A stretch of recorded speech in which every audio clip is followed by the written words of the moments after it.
ज़िले जैकमाबाद में इम्तिहान जी फारम फीस वसूल करण खिलाफ़ शागिर्दनि जो एहतजाज।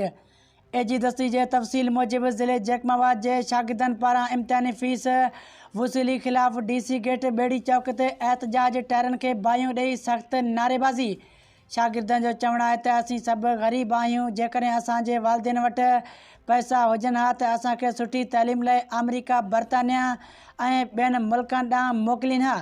असांजे मुल्क जे वॾनि सरमाएदार MP, MNAs ऐं ॿियनि माण्हुनि जा ॿार जीअं ॿाहिरनि मुल्कनि में पढ़ी रहिया आहिनि, पर असां सभई ग़रीब शागिर्दनि जी बदकिस्मती इहा ई आहे जो असीं सरकारी स्कूलनि में पढ़ी रहिया आहियूं।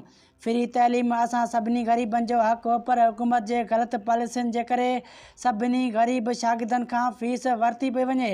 शागिर्दनि मुतालबो कयो आहे त मुक़ररु थियल फारम फीस वठण जो ऐलान वापसि वठी इहा फीस हमेशह लाइ ख़तमु कई वञे। जीअं अॻु ग़रीब शागिर्दनि लाइ तइलीम मुफ़्त हुई, तीअं तइलीम मुफ़्त करणु घुरिजे। असांजी सुप्रीम कोर्ट ऐं वॾे वज़ीर सैयद मुराद अली शाह, तइलीम वारे वज़ीर मैडम फरियाल टालपुर, तइलीम सेक्रेटरी अकबर जमाली खे त असां शागिर्दनि ते रहम कयो वञे ऐं फीस जल्द खां जल्द ख़तमु कयो वञे।